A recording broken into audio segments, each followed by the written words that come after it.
Hi, my name is Mats Helston.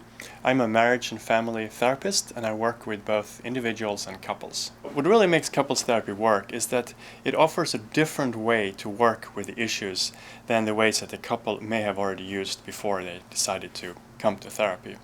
So the process of therapy, it starts with creating safety so that the couple feels comfortable delving into the issues that brought them to therapy. Another part of the process of therapy is to begin to really slow down the couple's communications and interactions so that they can start to develop more awareness and understanding and begin to sort of sort out what is really going on in these interactions that are causing them problems. Once that's been done, then I kind of think of couples therapy as having three key parts. So one of them is to improve communication. Another one is to increase each partner's understanding and expression of their emotions.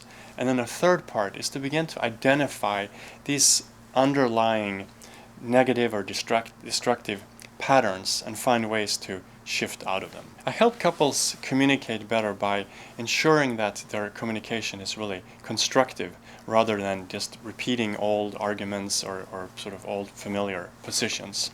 So one way that I do that is by almost like acting kind of like an orchestra conductor.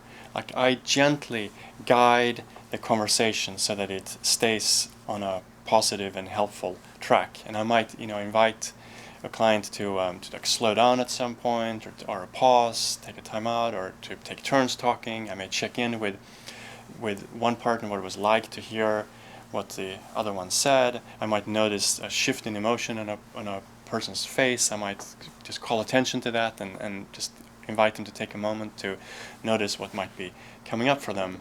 So another way that I help couples improve their communication is to teach them some amazingly simple communication tools that can have a huge impact on improving their communication. So it includes things like speaking from one's personal experience rather than blaming or attacking the partner. It includes becoming an attentive listener, mirroring back what you heard your partner say, and also like developing a kind of emotional responsiveness to one's partner's shared experience. So the reason why it's so important to better understand and express emotions is that even a couple with like the greatest communication skills can only sort of progress so far having those skills, because even effective communication is kind of limited by what it is that you're communicating.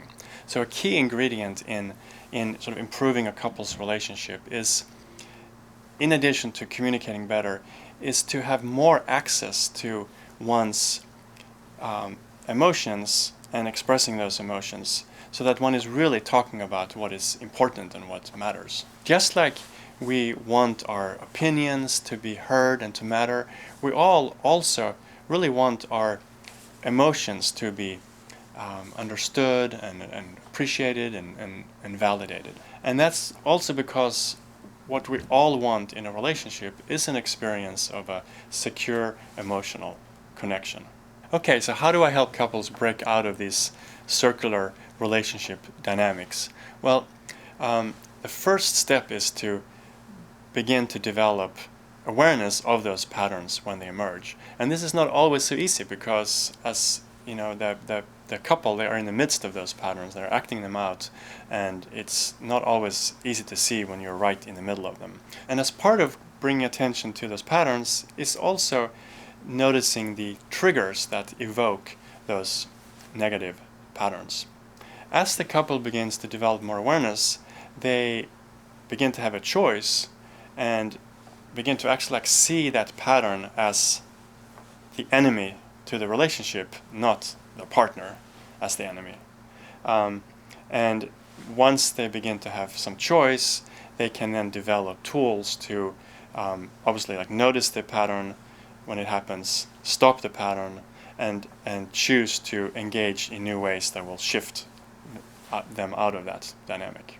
What it means for me to have an experiential approach to couples therapy is that while I recognize the importance of talking through issues, I also think it's really important to have experiences in the couple sessions that generate new insights, new information. So just to give a simple example, a couple might be having an issue about one partner wants to feel more close to the other one, whereas the other partner wants to have more space.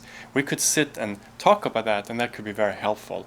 But we could also learn so much more if we actually do just a little experiment where we play with actual physical distance in the session. And so I might invite one partner to move a little bit closer to the other one, to lean forward, or to invite the other one to pull their chair back a little bit, or to lean back. And out of a simple exercise or experiment like that, a wealth of information might emerge that will provide access to feelings and thoughts and ideas and material that we can then work with in the session.